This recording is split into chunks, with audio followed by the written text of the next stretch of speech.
California. They had worked their way out, and they were flying over the ocean. The targeting system picked up the... Oh yeah, that's one of these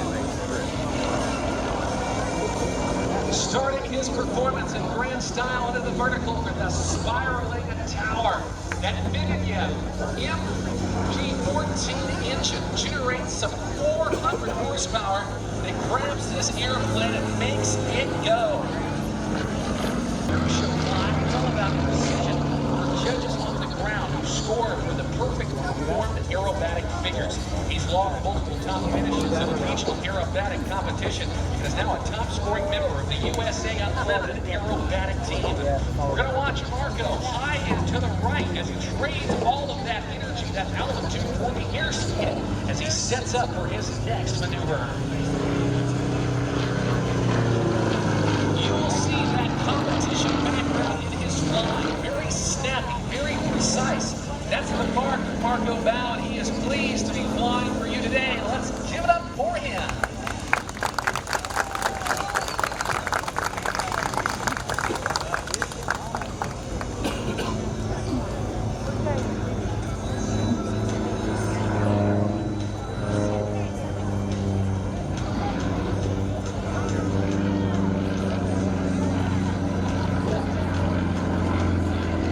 Marco Bouw, a guy with 7,000 hours of flight time flying this radial engine-powered, tractor-sounding monster, the Sukhoi SU-31. Watch him as he lays it out.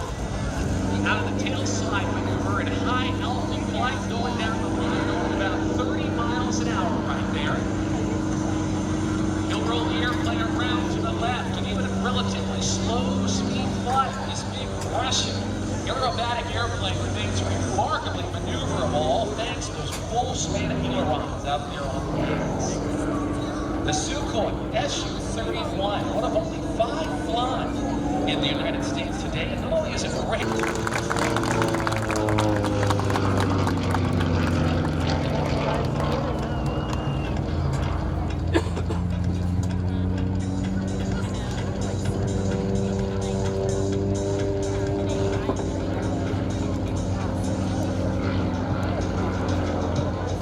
There's a maneuver he likes to call the Cobra.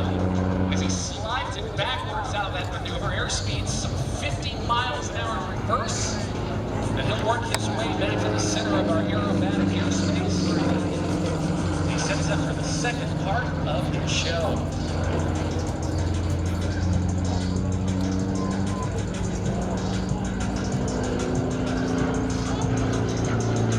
Marco today very thrilled to fly for each and every and accelerates in the show center. Watch this. This is called the outside tumble. As he goes nose for tail around, it will continue to roll the aircraft to the inverted. It just takes a couple of inches on the control stick to get this thing turned around like a top. Inside that cockpit, Marco continued to work hard to keep his head space and his airplane where he needs it. It's very disorienting, as you can imagine, but that competition background helps him considerably, especially as he competes on the world stage later this year at the World Aerobatic Watch. David, you want anything?